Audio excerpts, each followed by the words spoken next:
Perfecto. Bueno, muchas gracias a los que van entrando. Empezamos la conversación con Juan Pilota, una de nuestras últimas charlas para construir, como ven ahí en La Plata.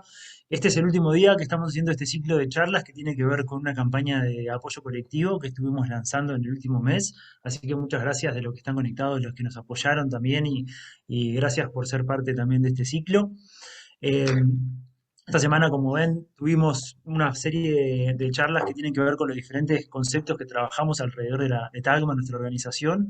Tuvimos arquitectura bioclimática, tuvimos silvestres comestibles, tuvimos mobiliario con materiales reciclados, trabajo con madera, aguas. También tuvimos conversatorios entre docentes. Hoy vamos a tener un conversatorio también entre arquitectos sobre diseño participativo.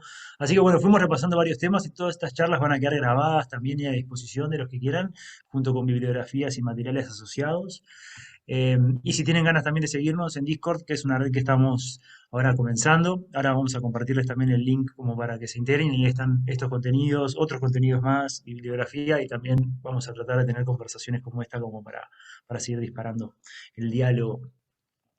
Eh, Hoy particularmente tenemos a un invitado de la casa. Bueno, mi nombre es Martín Espósito también, yo soy director de Tagma, de la organización que lleva adelante estas charlas, este ciclo, y también tenemos el programa Una Escuela Sustentable y Aula Escuela Plus y otros programas que tal vez hayan visto en nuestras implementaciones. A mí es un placer presentar a Juan, que ha sido parte de los proyectos que hemos desarrollado desde el principio. Estuvo con nosotros y ahí lo conocimos en la primera escuela pública sustentable que construimos en Uruguay en 2016, que llegó de la mano de Michael Reynolds. Eh, ya eso fue hace 7 años, así que hace un montón, parece. Después tuvimos la oportunidad de vernos de nuevo en Argentina y construimos la segunda escuela allá. Y a partir de ahí creo que nunca dejamos de hacer cosas juntos. Después construimos un aula acá en Uruguay, construimos otra escuela en Chile. Ahí Juan pasó de trabajar directamente en energías renovables con nosotros a ser director de obra también, a dirigir las obras que hacemos, a dirigir también todas las especialidades y los procesos constructivos y formativos. Así que para nosotros también siempre es tremendo aliado de la casa y se ha convertido en un miembro súper importante de nuestros proyectos. Y bueno, ahora el año pasado volvimos de construir Colombia y se fue a construir un aula móvil que terminamos hace un mes también en Perú. Así que hemos dado vuelta por todos lados, hemos construido de todo y en este camino venimos explorando lo que es la construcción sustentable, la arquitectura bioclimática, y además Juan, dentro de sus especialidades, también va por el lado de las energías renovables, y de eso vamos a hablar un poco hoy. La idea de esta es que no sea un monólogo y una charla de Juan donde le muestra fotos de paneles solares y ustedes escuchan, sino que sea una conversación, que podamos hablar de las energías renovables y qué rol tienen hoy en nuestra vida, qué rol pueden tener hoy en el desarrollo de las sociedades y en el también desarrollo de los sistemas de energías más colectivos o comunitarios o sociales, y cómo podemos implementarlo también en nuestras vidas, cómo puede ser parte también de nuestro diario y también de nuestros emprendimientos. Así que la idea es un poco hablar de eso y que ustedes tengan el micrófono abierto para preguntar, para ser parte de las consultas que tengan los demás también y que pueda ser información que les sea útil para poder aplicar en sus vidas. Así que un poco de eso se trata. Bienvenido, Juan. No sé si querés dar unas palabritas de bienvenida también. Y empezamos. Y bueno, primero agradecer ahí a toda la gente linda, a vos Martín, al resto de la gente de Tagma, primero por todas las flores que me fuiste tirando ahí y después por todas estas grandes oportunidades de participar en eso, en cada proyecto, ¿no? Que detrás del proyecto hay gente amiga, hay experiencias, hay aprendizajes, queda uno enamorado de los lugares que construye. Así que yo siempre agradecido y siempre prendiéndome en toda la que propongan, ahí saben que siempre listo. Así que siempre agradecido, bueno, y a toda la gente que se ha conectado acá para escuchar un poco de los paneles, muchas gracias también y felicitaciones por tener esta intención de ver las cosas de otra manera, ¿no? En este caso las energías, pero me parece que es un momento en que tenemos que empezar a replantearnos cada cosa que hacemos, lamentablemente o para bien, qué comemos, cómo nos vestimos, cómo nos relacionamos con otras personas, cómo usamos la energía, cómo construimos, cómo nos transportamos, porque el mundo está exigiendo eso. Así que bueno, muchas gracias. por Y estar las con eso. posibilidades están a la mano también. Bueno, y ahora, para empezar, también los que quieran prender sus cámaras, mostrarnos sus caras y ser parte de la conversación también, súper motivante. También los otros pueden hablar y los que no se animen o también estén en movimiento, lo que fuera, pueden hacer sus preguntas a través del chat y se las hacemos llegar a Juanta. Bueno, para empezar un poco, creo que está bueno hacer como una caracterización de lo que estamos hablando. Cuando hablamos de energías renovables parecen ser muchas cosas y son muchas cosas. Entonces, está bueno capaz que nos ayudes con una pequeña definición, Juan, de qué son las energías renovables y a qué te referís vos y de qué marco lo ves vos y también cuáles son las opciones que tenemos hoy a toda escala. Buenísimo. Sí, la palabra renovable está casi tan gastada como la palabra sustentable hoy en día, ¿no?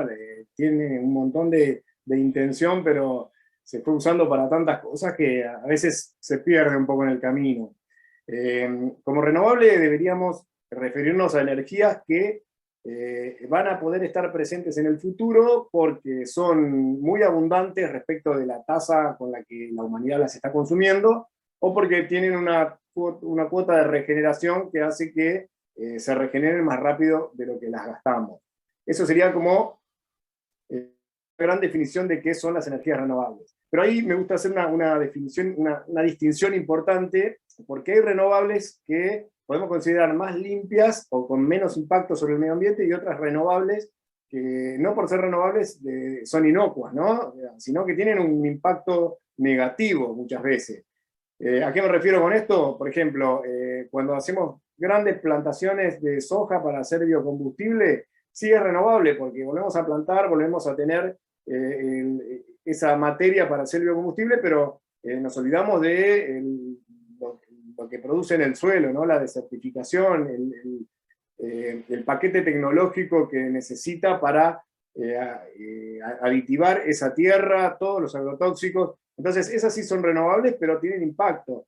La hidroeléctrica, por ejemplo, es renovable, ¿no? La hidroeléctrica es atrapar grandes masas de agua en un determinado espejo de agua y a través de una turbina ir soltándola de a poquito, mover esa turbina, y todo lo que es movimiento se puede convertir en electricidad.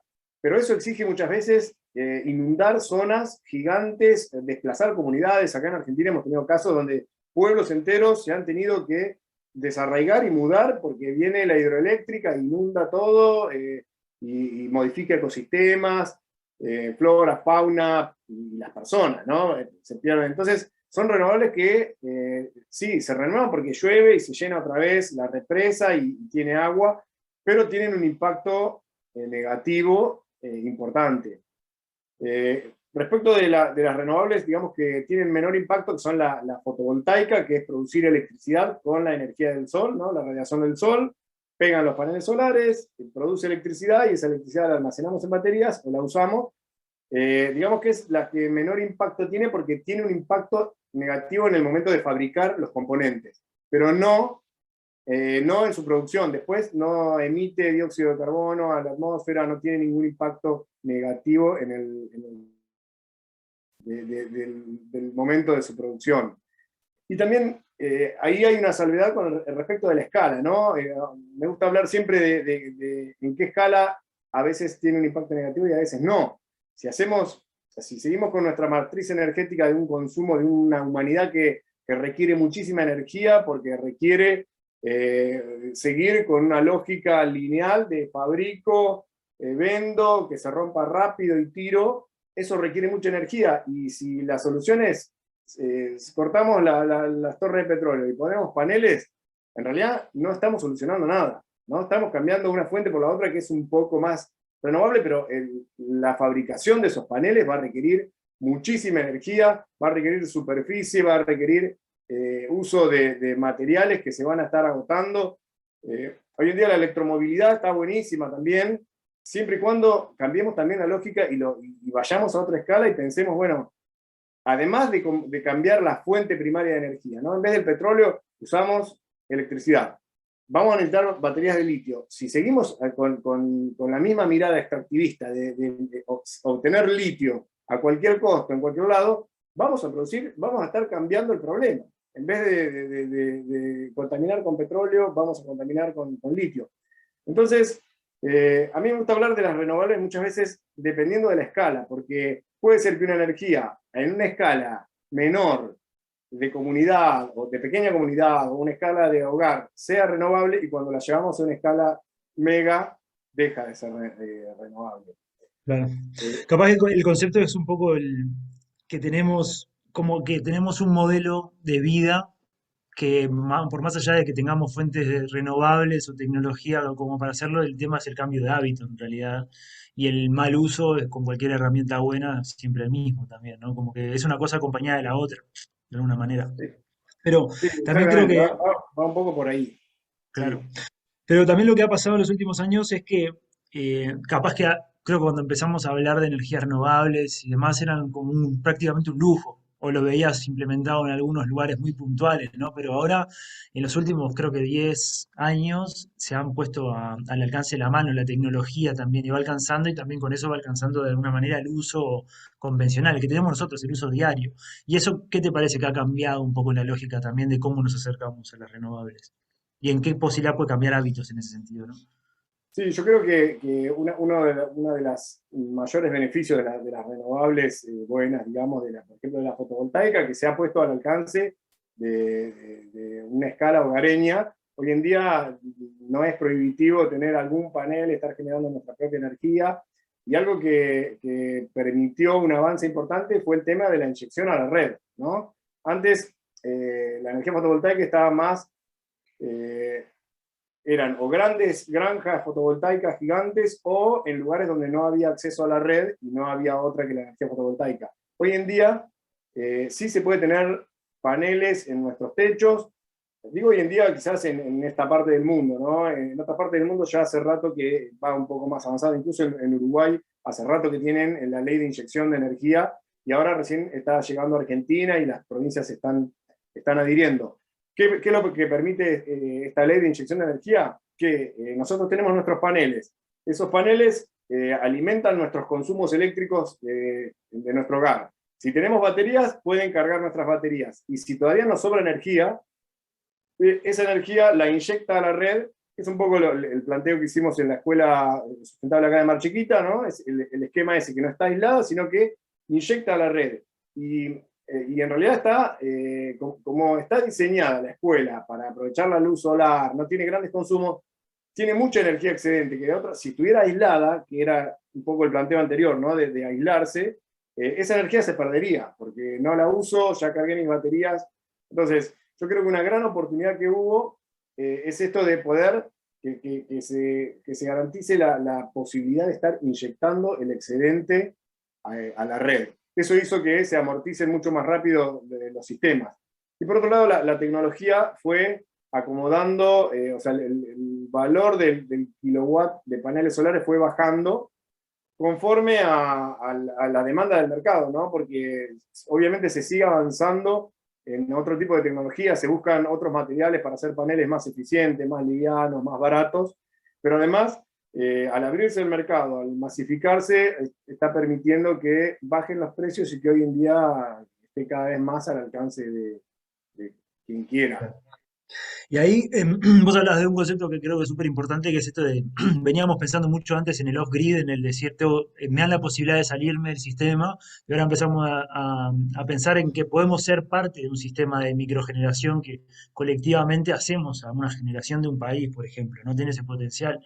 Y de ahí también creo que eso es algo que está buenísimo como para, que es la posibilidad que tenemos de incorporarlo a las personas normales, me parece, ¿no? Que con un solo panel ya empezás a hacer una diferencia en tu boleta, en el consumo de lo que es la energía, y creo que sumando de a uno y con inversiones paulatinas uno puede llegar a tener como un costo cero de energía.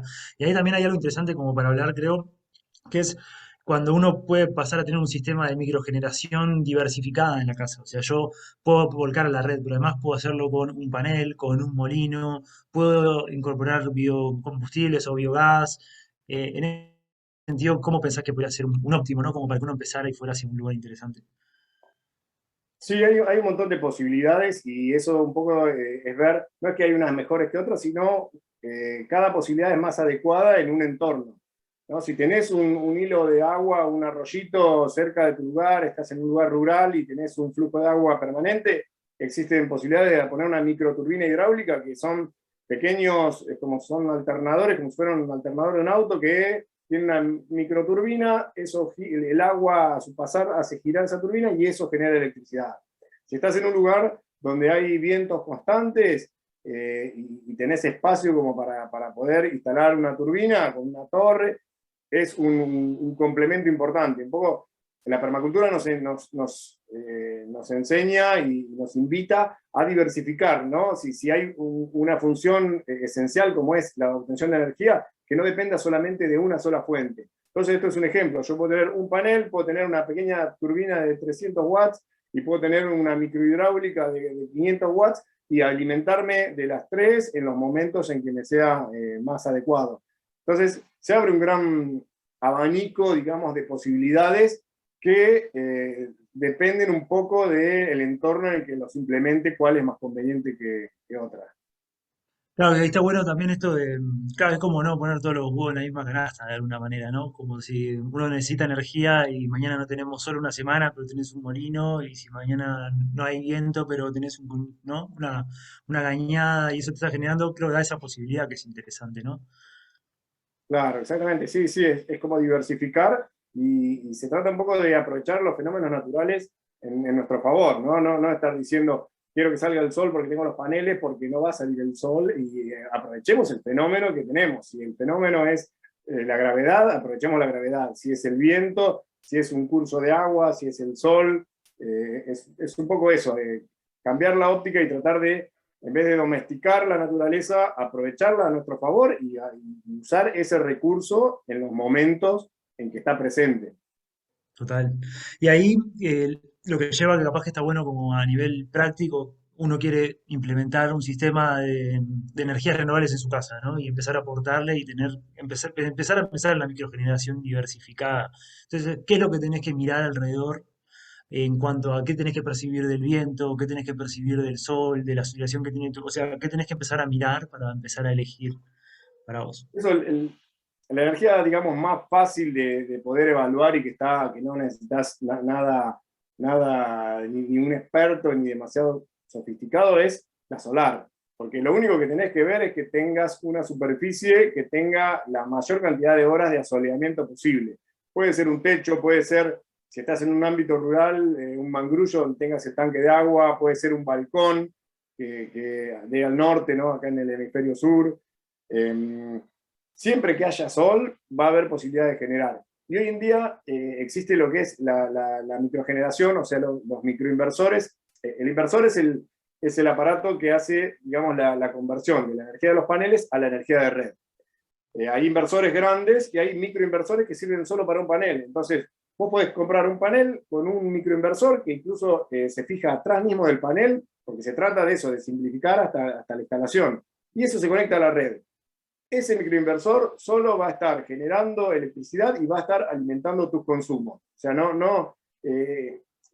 está todo pensado para que sea bastante automático, ¿no? Porque para que, si uno quiere, sí, se baja la aplicación y ve la generación instantánea que está haciendo el panel, ve estadísticas históricas, pero si uno no se quiere enroscar, el panel tiene que ser algo que no le traiga problemas. O sea, se pone, genera, me alimenta mis consumos, si tengo baterías, carga mis baterías, y si no, inyecta a la red. Es un ejemplo, digamos, de algo bastante fácil de implementar. Quizás la eólica, la microeólica, ¿no? Hasta 1000 watts, lo que exige por ahí es un poco más de estudios de viento, dependiendo si los vientos son muy cambiantes. En el ámbito rural por ahí es más fácil, pero en el ámbito de una ciudad hay mucho cambio, hay muchos obstáculos, hay muchos edificios, hay otras cosas. Y además el tema del ruido es como más complicado. Yo lo eólico lo veo más posible en un ámbito suburbano o rural. Porque ahí sí dependés de cosechas de viento, tenés que ver en páginas específicas, saber qué tipo de viento hay. Y a veces me dicen, no, acá tengo un viento fuertísimo, no sé, en la costa acá de Mar del Plata. Cuando viene la sudestada hay un montón de viento y no sirve en realidad, ¿no? Porque lo que necesitamos es un viento constante durante la mayor cantidad de tiempo posible. Las ráfagas no sirven porque el mismo eólico, el mismo molino, se frena para proteger sus mecanismos. Entonces, una ráfaga fuerte lo que hace es, va a desconectarlo y no va a aprovechar nada. eso es como un tip ahí para cuando uno se imagina que, mira, acá mucho viento, hay viento fuertísimo.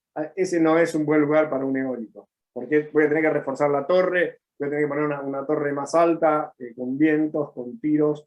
eh. Después, el resto de las energías, digamos que son como más dependientes de la geografía, ¿no? Para hacer microhidráulica necesito o un salto de agua o un hilo de agua con agua permanente, y digamos que son sistemas un poco más experimentales y no tan difundidos, entonces son un poco más caros. En Pero lo que es todos casero, están. decís, en la micro, decís, Sí, hidráulica. hay caseros y hay turbinas que ya vienen hechas, que si, lo que tenés que asegurarte es que tengas agua, porque no son sistemas baratos. El beneficio que tiene es que mientras haya agua, todo el tiempo están generando. O sea, no dependen de las nubes, como la fotovoltaica, no dependen del viento, como la eólica, ni dependen del día-noche, porque la fotovoltaica es fabulosa, es la que menos mantenimiento tiene, porque es un panel que solo lo tenés que limpiar cada tanto y hablar con las palomas de la zona para que no hagan puntería ahí, porque después es complicado de despegar la caca de paloma. Es el problema más grande que tienen, no tiene mantenimiento. El eólico sí tiene mantenimiento, porque tiene un mecanismo, gira. Una vez por año tenés que desarmarlo, si estás en una zona costera que tiene así un aire salino. Entonces, cada situación, digamos, que tiene una particularidad que hace que sean más o menos convenientes. Claro. Buenísimo. Y cuando, porque hablaste de hidráulica, solar y fotovoltaica, que es un poco el sol, el sol, el viento y el agua, básicamente, ¿no? Y después está la posibilidad también de incorporar biogás, que a veces es un aporte también súper importante, ¿no? A la hora de cocinar, de calefaccionar y un montón de cosas más. Y capaz que se puede asociar a una cámara séptica, capaz que se puede asociar a algún residuo si uno vive en el medio rural. Sí, ¿Qué eso pensás? está buenísimo y hay ejemplos, también hay caseros y ahora están apareciendo bastantes ejemplos comerciales a pequeña escala, ¿no? Son dispositivos que miden así como 1 metro cúbico, que son unas cámaras donde uno pone todo el residuo orgánico. La descomposición de ese residuo orgánico produce un gas metano y lo único que exige, digamos, es como una continuidad en esa alimentación, porque es un sistema vivo. O sea, es como yo tengo 2 o 3 amigos acá que tienen esos sistemas y es una mascota más. La tenés que, así como alimentás el perro, tenés que alimentar el biodigestor para seguir con esa cadena de producción, pero se alimentan, tienen un anafe, o sea, o lo usan para un pequeño calefón. Son alternativas que justamente son adecuadas, donde en un ámbito donde vas a tener una producción de orgánico, que puede ser de tus consumos de tus alimentos, o de muchos lo que hacen es buscar en verdulerías donde la verdura deja de estar en buen estado y no sirve para nada y la tiran o van a la basura, ahí se convierte en energía. Ese tipo de sistemas también son súper recomendables a escala son funcionales a escala hogareña.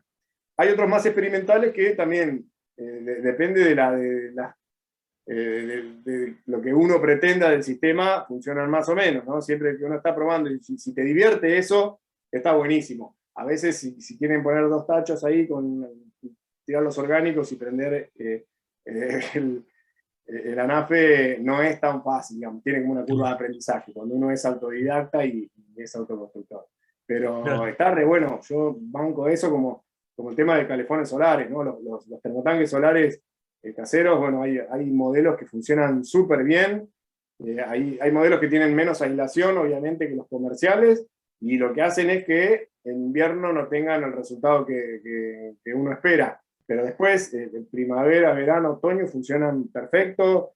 Hay dispositivos, o sea, que se instalan y que hace, no sé, 10 años que están funcionando y son de fabricación casera y funcionan, ¿no? Siendo prolijo y considerando esas expectativas. No va a funcionar muchas veces a la par de un sistema comercial que viene con un tubo al vacío, porque si ese tubo es vacío son 2 botellas PET una dentro de la otra para generar una cámara y adentro pones una latita pintada de negro y un caño, obviamente no va a ser perfecto, pero sí funcionan cuando uno pone las expectativas de lo que está haciendo respecto de los recursos que está invirtiendo.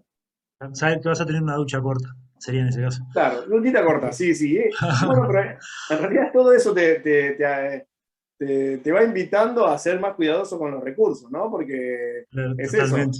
Y a veces todos sabemos que tenemos que cuidar la energía y apagar la luz, pero si sabes que la energía, tu energía está en una batería y estás aislado de la red, lo vas a cuidar mucho más. Si sabes que el agua que estás usando es la que tenés almacenada de agua de lluvia en los tanques, la vas a cuidar mucho más, y esto de la ducha es lo mismo, ¿no? Decir, bueno, mi sistema es experimental, va a tardar 4 horas en reponer agua caliente otra vez con buen sol. Entonces, no sé. Total. Es lo que hablábamos un poco hoy, que todo va de la mano en cambio de hábito, porque si vos te acostumbras a que no te puedes bañar con el calefón de 80 litros que dura para siempre, que se está cargando al mismo tiempo, y sabés que tenés una cantidad limitada de agua, vas a adecuar tus duchas a eso, ¿no? Y lo mismo con el gas, lo mismo con el resto de la energía que vas a tener. Entonces, como que si uno puede ir de la mano entre el cambio de hábito y la tecnología, de alguna manera puede ser. No es tan difícil ser autosuficiente, ¿no? Sí, tal cual. Es un poco eso, de cambiar la óptica, cambiar hábitos y adecuar las expectativas a lo que uno pretende. A veces cuando me consultan, no, quiero sacar el medidor de electricidad y quiero poner todos paneles, yo lo que les digo es empezar por ver cuáles son tus consumos, y vas a tener que bajar consumos, porque si no va a ser muy caro, ¿no? Hoy en día las casas, las viviendas por ahí no están diseñadas con el foco puesto en la eficiencia energética, o sea, no tienen aberturas para permitir la luz natural, sino que están planteadas con otra lógica. Entonces, hay un montón de cosas que te van a ayudar a que acomodes tu consumo energético para que sea posible ser autosuficiente con energías renovables. Es un poco ese doble camino, ¿no? Cambiar la fuente primaria de energía y además ser más eficiente desde los dispositivos y desde los hábitos, desde ambas cosas. Genial. Bueno, ahí hablamos un poco de las posibilidades de incorporar a la vida de uno diferentes tipos de energías y cómo pueden conjugarse y demás. Si alguien tiene una pregunta práctica de cómo implementar o acercarse a uno de estos sistemas, no tenga miedo de levantar la mano, hablar y interrumpirnos, que está bueno. Esto de cómo poder ver el consumo que tiene uno, desde dónde partir, cómo reemplazar un consumo por otro. Son cosas interesantes que creo que hacen la diferencia también a la hora de implementarlo. Así que eso. Em, Mientras tanto, hablamos, en un momento hablaste de la diferencia de lo rural y lo urbano. Y creo que también ahí como que hay algo interesante en el sentido de que parecería fácil implementarlo en lo rural, donde el sol pega por algún lado del terreno de uno y uno tiene posibilidad de jugar con alturas y uno tiene posibilidad de tener una corriente de viento sin obstáculos y demás. Pero en una ciudad, si yo vivo en un apartamento y somos un complejo de apartamentos en un edificio, cómo se reducen esas posibilidades o cuál es el pensamiento que para vos entra ahí en una ciudad? Sí, obviamente la ciudad es un poco más complicado, ¿no? La ciudad nos hace perder el horizonte en un montón de sentidos. En el literal nos hace perder el horizonte porque no vemos más el horizonte, sino que el horizonte son construcciones. Y el recurso sol, para mí, es el principal, ¿no? Es fundamental. Entonces, sí nos condiciona. Yo creo que siempre lo que hace es ponernos un poco más creativos para buscarle la vuelta de alguna manera. Si es un edificio de apartamentos, siempre hay una terraza, o siempre hay un lado que da al norte, o que da al noroeste, que da al noreste, que se puede utilizar.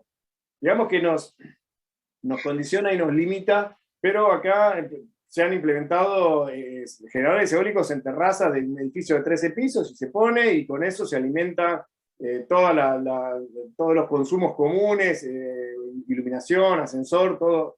Entonces, es cuestión de buscarle un poco más la vuelta, enroscarse un poco más y ponerse un poco más creativos, pero siempre hay alguna manera de implementar algún sistema, o sea, mejorar alguna forma, o abrir una abertura al norte para mejorar, dejar entrar el sol y con eso mejorar el acondicionamiento térmico y no tener que estar calefaccionando, o al revés, si tenemos un lugar que es muy caliente, buscar vegetación, o buscar alguna forma de control solar, sea una pérgola, sea un toldo.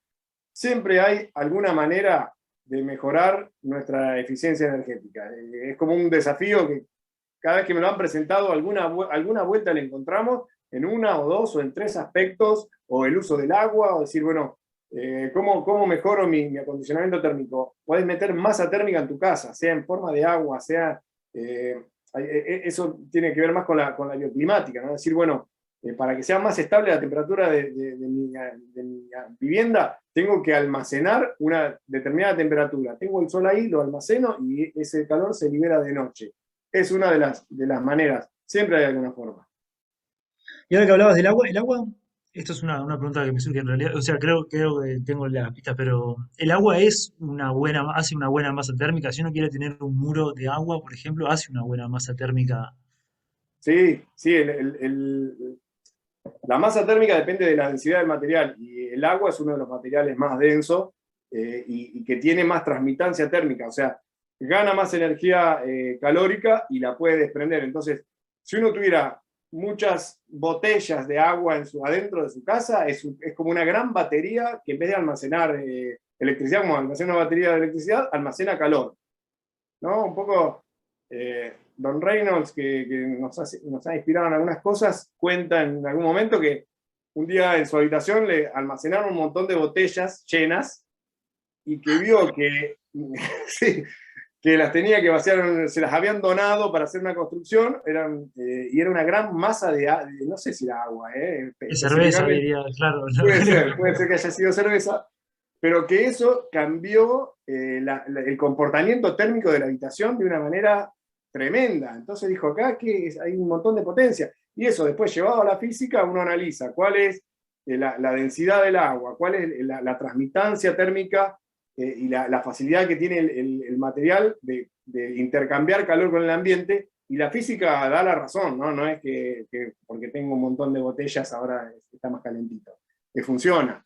El agua es un excelente elemento para eso también. está buenísimo. Y eso creo que también ahora que capaz que hablamos mucho siempre de tecnología como desarrollo tecnológico, pero también con la tecnología apropiada en el sentido de desarrollos que pueden ser un poco más, cosas que se pueden desarrollar a nivel casero, a nivel comunitario y demás. También hay algunas opciones interesantes, ¿no? Como el muro trombe o como el pozo canadiense, que también son complementos interesantes, ¿no? Como a la hora de pensar en todo esto de cuáles son todos los formatos que tengo como para acercarme a calefaccionar mejor también y demás. ¿Qué puedes qué buenas experiencias tenés al respecto de eso?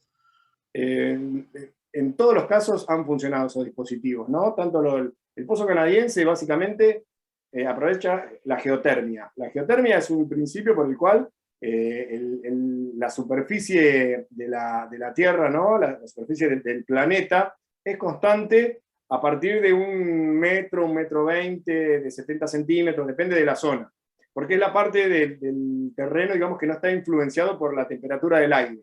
Entonces, en todos lados del planeta, a una determinada profundidad, hay una temperatura constante. ¿Qué quiere decir eso? Que en Canadá, el pozo canadiense se llama canadiense justamente porque fue desarrollado allá. ¿Y qué hacían? Con las temperaturas bajísimas que tenían del aire, hacían pozos con tuberías subterráneas y el aire que iba circulando por esa tubería entraba a 5 grados bajo cero y al inicio de esa tubería recorría la tubería y entraba a la vivienda a 16 grados.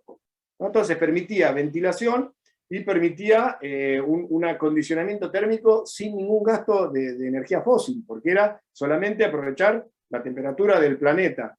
Esa es una tecnología que la hemos implementado en un montón de ocasiones, bueno, desde la escuela de Chile hasta acá en Argentina, en varios lugares, ahora en Uruguay la implementamos también en una construcción. La única complejidad que tiene es que es interesante que sea previo a la construcción de la casa, ¿no? Si no, requiere una obra que es un pozo y requiere tuberías y eso. Es como bastante trabajoso, digamos, de implementar, pero una vez que se implementa, ya está. No hay ningún mantenimiento, ninguna situación que pueda complicar su funcionamiento. Y el muro trombe es otro dispositivo que es muy simple también, que básicamente es aprovechar la radiación del sol para que caliente una superficie como si fuera, imagínate un marco de madera que se pone sobre la superficie norte de la casa y se pone un vidrio, ¿no? Y pintada de negro. Y se hacen orificios por abajo y por arriba de ese marco. Entonces, todo ese sol que calienta esa superficie, calienta el aire y va haciendo una circulación por convección y haciendo una ventilación y una calefacción del aire interior. Hay un montón de modelos, y al que le interesa esto pone muro trombe o después cualquiera de estas cosas. Tengo un montón de bibliografía, todo lo que sé y lo que tengo lo comparto abiertamente, así que me pueden preguntar de lo que quieran. El problema por ahí es decirme, ya está, ya entendí, callate, es el problema más grave. Pero después hay un montón de cosas que se pueden implementar, y esos son dispositivos a nivel hogareño, ¿no?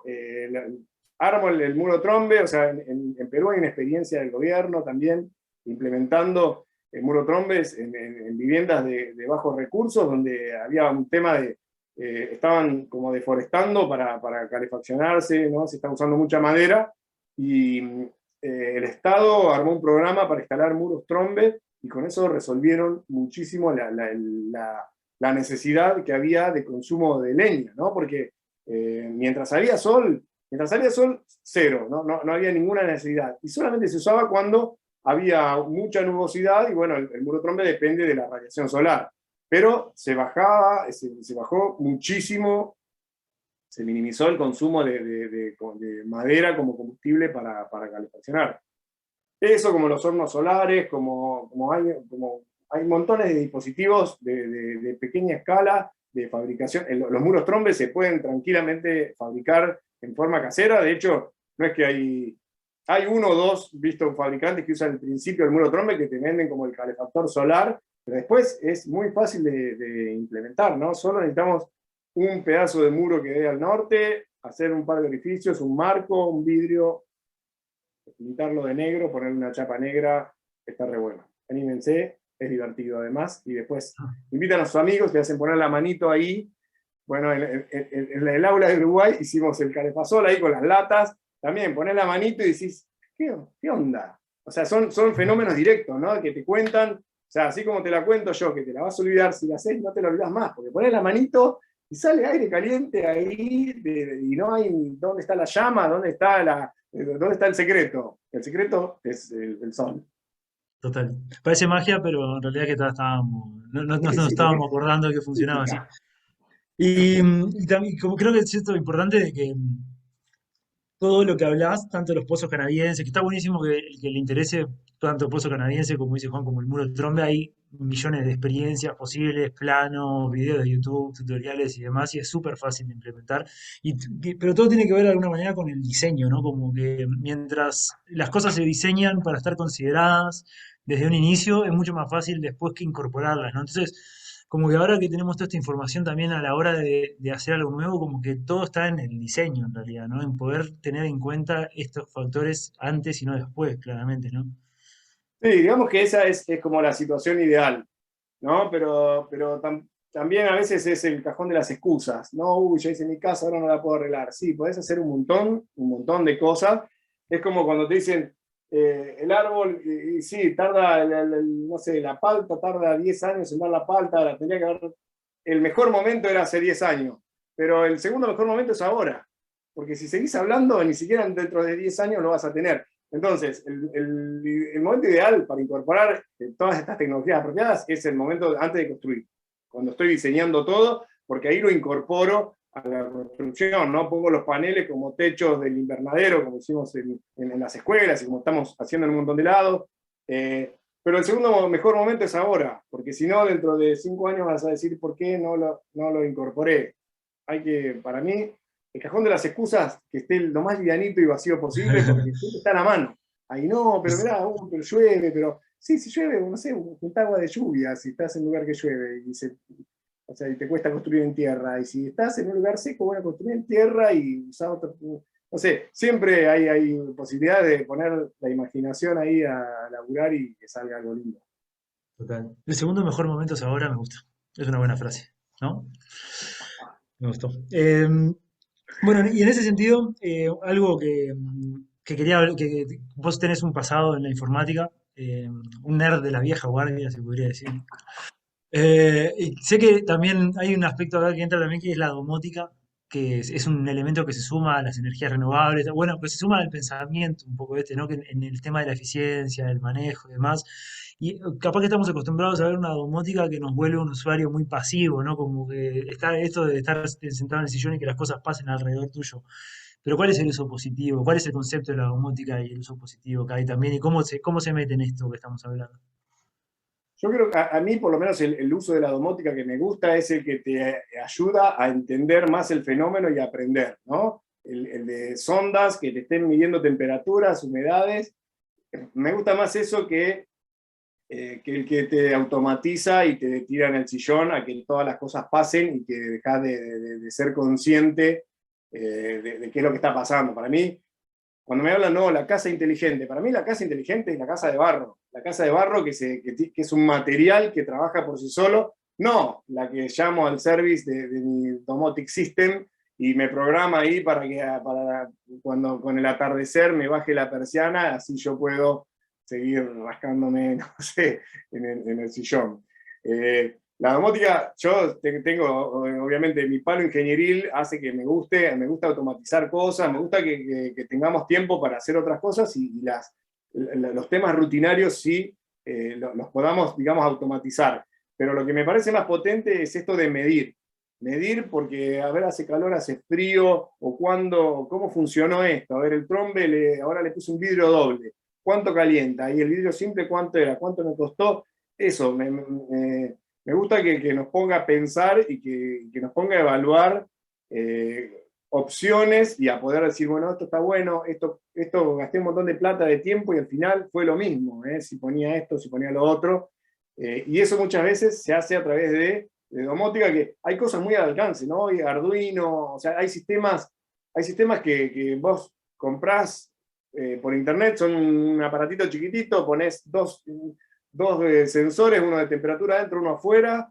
En la Osera, en la Airship que hicimos ahí con los naves en Tandil, tenemos un sistemita de esos que mide, entonces después lo bajamos a un Excel ahí, y te dice, mira, afuera, adentro, mira cómo funcionó esto, cuando en tal época del año funcionó mejor, hay que aislar, que te brinda así información para que después de eso puedas actuar sobre tu construcción para mejorarla o para seguir aprendiendo, ¿no? Y que sea Total. divertido también, si no.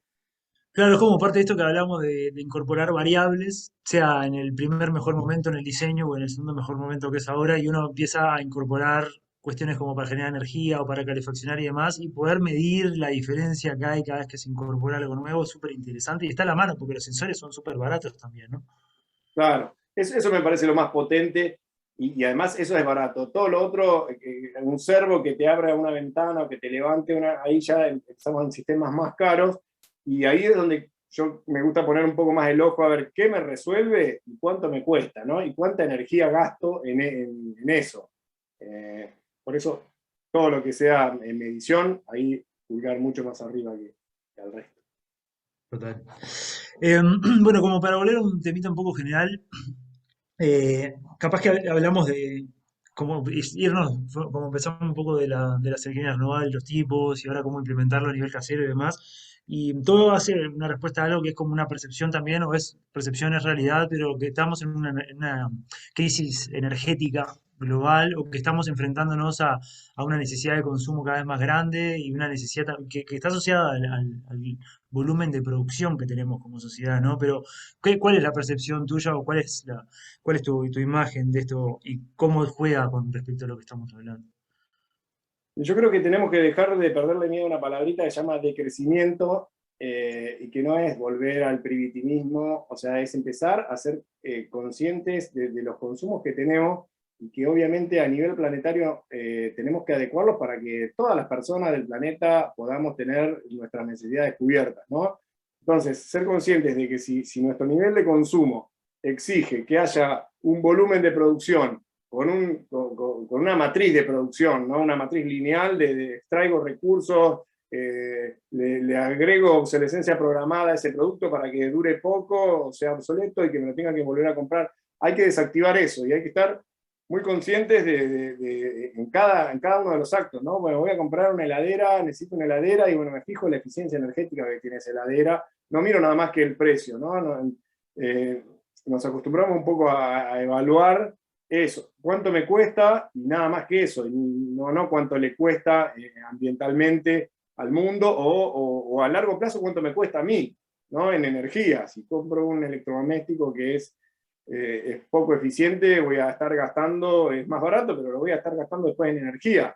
Y producción de energía es sí o sí polución para el ambiente casi seguro. Yo creo que pasa un poco por ahí, porque como humanidad entendamos que por ahí no necesitamos tantas cosas, seguir alimentando ese monstruo de seguir comprando, que en realidad está a las claras que no funcionó, que no nos hace felices. Entonces, para mí la forma es ir desactivando pequeñas cosas. Y si podemos tener una huerta en nuestra casa, nos va a conectar más con la tierra, nos va a empoderar en el sentido de que estamos produciendo nuestro alimento. Si queremos aprender a construir, y bueno, por ahí hacemos la cucha del perro y vemos que sí, que podemos hacer, entonces por ahí nos animamos después un día a abrir una ventana en nuestra casa y tener luz natural. Y a nivel planetario me parece que pasa por ahí. Lamentablemente, no sé, yo generalmente soy muy optimista, pero hay momentos en los que no. A nivel global, no sé si es tan fácil ese cambio porque hay intereses grandes y a veces los gobiernos tienen intenciones y no se sabe hasta qué punto tienen la libertad de hacerlo o no. Yo creo que quizás el mismo planeta en algún momento o el mismo sistema decante y que sea súper necesario y que realmente todos los actores que intervienen en las grandes decisiones planetarias puedan ser conscientes de eso, de que esta locura de pretender un crecimiento ilimitado, infinito, no es posible y ya no está funcionando. Que va a haber que hacer un cambio a nivel planetario. Y que muchas veces la pregunta es a nivel individual o a nivel, yo creo que es a nivel colectivo, pero los cambios individuales también, o sea, los cambios a nivel comunidad a veces te permiten cambios individuales también importantes, ¿no? Si yo tengo dónde llevar mis recursos, si no tengo, vivo en un lugar que no tengo compostera y hay una compostera comunitaria en mi barrio, ya estoy aportando a que esos orgánicos míos se transformen en humus y después ese humus, capaz que pongo una maceta si no tengo lugar y hago mi tomate y me pongo... Eh, tienen una cosa tiene que ver con la otra y me parece que se tienen que dar en forma simultánea esos cambios. Claro. Y volvés un poco siempre a esto de como de lo comunitario, ¿no? De alguna manera a la pequeña escala. ¿Y crees que está ahí la respuesta a nivel global? O sea, sí que parte de uno como ciudadano, pero después capaz que a veces pensar en las escalas país o región, son escalas que nos quedan súper grandes, ¿no? Pero a veces parece que la escala comunitaria fue una escala que podemos llegar a alcanzar, que podemos llegar a controlar, a conocer y a dominar. Entonces, ¿pensás que ahí está la respuesta para algunos de los problemas que estamos viviendo, hablando ahora también?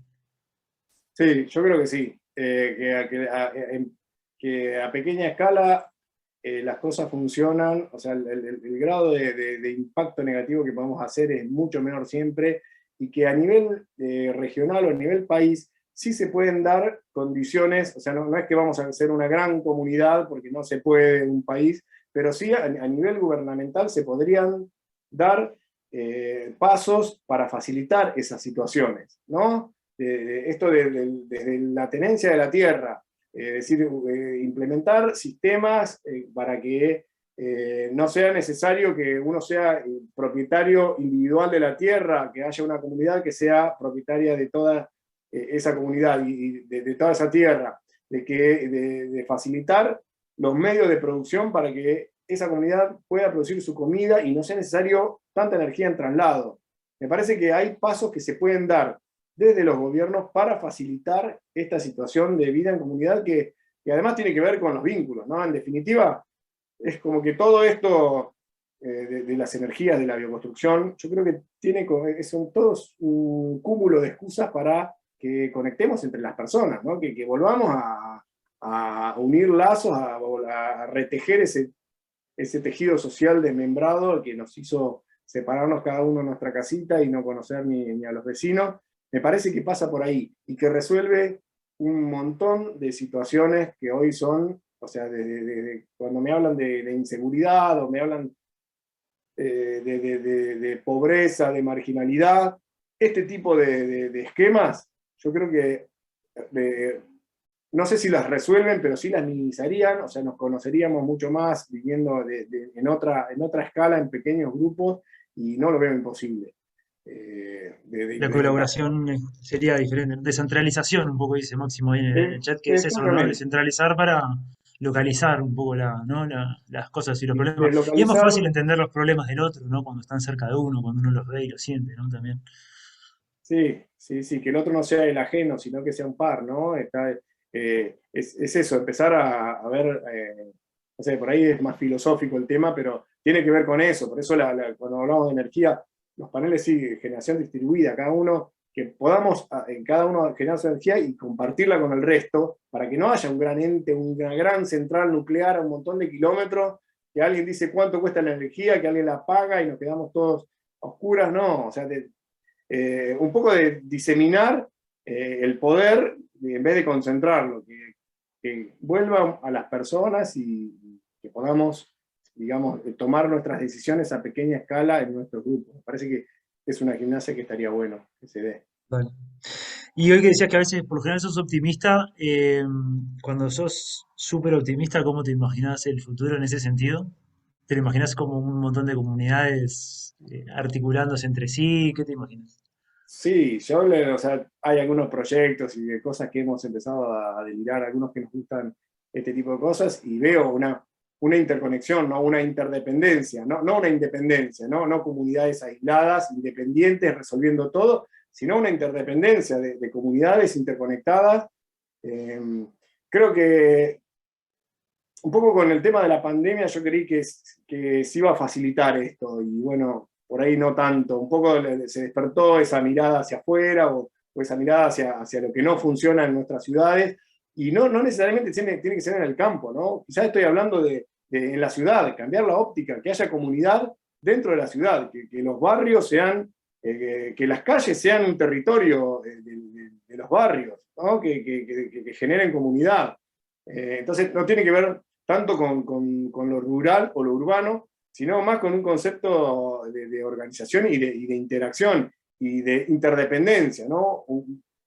Yo lo veo posible si no hubieran intereses, no sé, tan enormes Globales. Claro. a la escala de lo que podemos ir haciendo. Igual, vamos arriba, siempre laburando en esa, porque en algún momento capaz que pasa y bueno, eh, Sí. festejaremos y estaremos ahí. Algo que hablamos mucho también es que, bueno, terminamos hablando de filosofía siempre, ¿no? Pero uno entiende la realidad y la puede ver y entiende la realidad y los obstáculos que tiene, pero también, y uno entiende lo que puede hacer a pequeña escala y demás, pero lo importante creo que es como hacer las paces con que el mundo ideal es, y como cuando somos súper optimistas, capaz que no lo vemos nosotros, ¿no? Pero que es importante esta conversación, es importante los pequeños pasos, es importante incorporar conceptos nuevos, ¿no? Porque en realidad todo funciona como una gran escala de tiempo también, pero estar en paz con que, bueno, el mundo ideal capaz que lo ven 2 generaciones para adelante, está bien también, ¿no?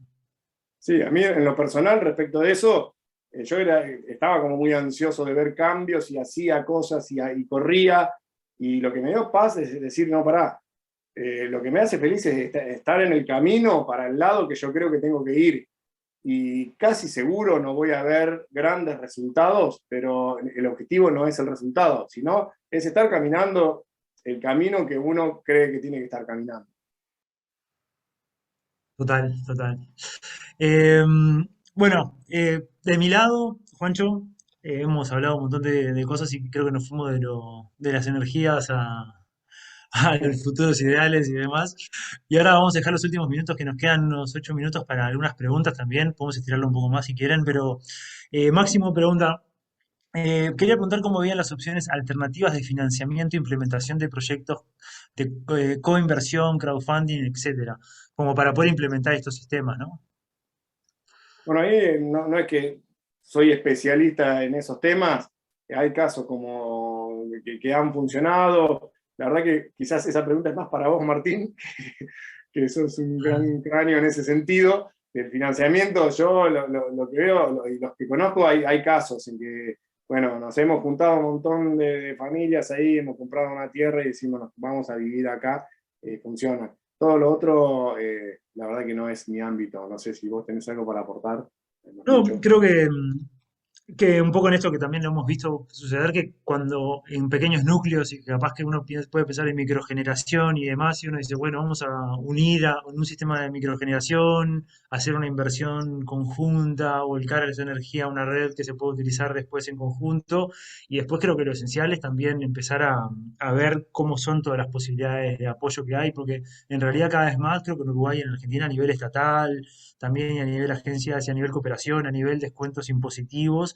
empieza a haber un montón de posibilidades de que uno por lo menos pague mucho menos de lo que debería pagar o pueda también cambiar sus impuestos por inyección de energías también. Entonces, creo que es como toda buena financiación, me parece, toda buena estrategia de financiación, así como las de generación de energía tienen que tener muchas patas. Entonces es capaz que un aporte conjunto por un lado, un descuento por el otro. Como dicen ahí, hay subsidios para implementación de energías renovables en Argentina, o sea, como en ese sentido, una matriz diversificada de financiación para lograr una matriz diversificada de energía, ¿no? Y creo que se puede y hay un montón de herramientas para hacerlo. Y después creo que también tecnológicamente hay un montón de posibilidades, ¿no? Sí, sí, sí, creo que en ese sentido, o sea, la tecnología está hace rato, ¿no? Está hace rato para que nadie tenga hambre, para que nadie pase frío. Es solo un poco ahí de decisión política y de cambio de conciencia y de acción, ¿no? Y De apuntar para meterle, ahí. sí, y de por ahí no estar esperando que pasen las cosas, sino meterle, hacerlas. Y por ahí. Bueno, ¿alguien más tiene alguna pregunta que quiera aprovechar para hacer? Como para. Bueno, Caro, ¿tiene alguna pregunta por ahí? ¿Cómo están? Tengo una pregunta que nunca te hice, Bachi. Quería saber por qué en las escuelas y aulas se eligió en todos los casos la implementación de energía solar y no de otro sistema de energía renovable. Bueno, por el motivo principal por ahí es que es el que mínimo mantenimiento tiene, cero mantenimiento casi, ¿no? Los paneles no tienen mantenimiento. Ya los generadores eólicos exigen un estudio del lugar, de los vientos, exigen un mantenimiento posterior, exigen un espacio mucho mayor. En cambio, los paneles siempre los adosamos al mismo edificio, son como un elemento arquitectónico más del edificio. Eso hace que sean como más adecuados para el tipo de construcciones de las aulas y las escuelas y otras construcciones. Más que nada por eso. Igual eso es generación eléctrica, pero también siempre usamos bioclimática, ventilación cruzada, inercia térmica. Todo el acondicionamiento térmico sí tiene un montón más de estrategias, pero lo que es eléctrico, digamos que lo más simple y lo más difundido, porque después hay que usar esa energía, entonces lo más fácil de implementar y además que nos donen muchas Y veces son los claro, paneles. y de sostener y también de mantener y demás, ¿no? Estamos más acostumbrados también y el sistema está más acostumbrado como para poder implementar eso, ¿no? Ese tipo de energía. Eh, pero bueno, trataremos de. Diego Barrantes, ¿tienen algún link a esos subsidios? Creo que Caro, en Argentina vos tenés alguno. Y yo en Argentina, en Uruguay, perdón, supongo que Diego estás en Argentina, pero si no en Uruguay también, tanto desde el Ministerio de Energías como desde la UTE, hay diferentes planes y también está el sistema de microgeneración. En Argentina está el sistema de microgeneración también disponible, ¿no, Juan? Se llama así, ¿verdad? Sí, sí, de generación distribuida. Ahora Exacto. va a haber como subsidios, hay un programa que se llama, es para electrificación rural también, que facilita el acceso, no recuerdo el nombre en este momento, pero se están moviendo bastante esos temas, o sea, creo que a futuro debería ser más habitual que existan facilidades o que haya, bueno, en la provincia de Santa Fe hay créditos súper blandos para lo que es adquisición de calefones solares, de paneles solares, que casi lo que amortizan de tu cuenta eléctrica o de energía, eso es la cuota que tenés que pagar por el sistema, entonces es como redondito ahí, hasta financieramente. Claro. Y a nivel nación también ha habido iniciativas, todavía no se han lanzado líneas de crédito como las de Santa Fe, sino que el Banco Nación tiene algunas líneas de crédito con facilidades en cuanto a los intereses y todo. Pero bueno, esperemos que a futuro sea más habitual ese tipo de cosas.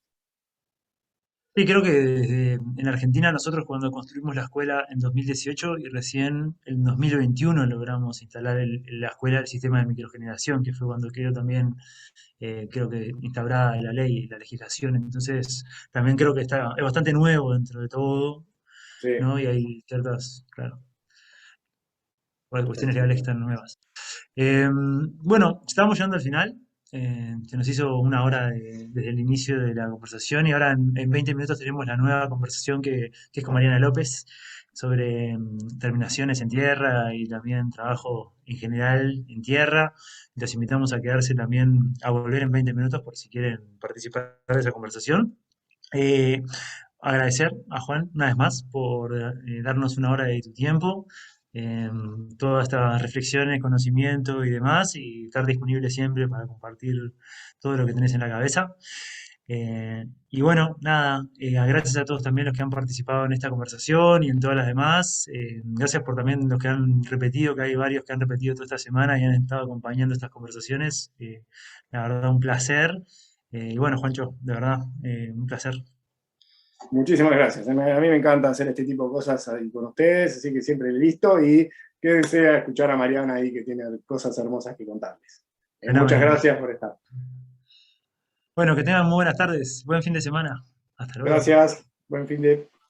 Abrazo. Gracias. Adiós. Gracias. Gracias, gracias, gracias.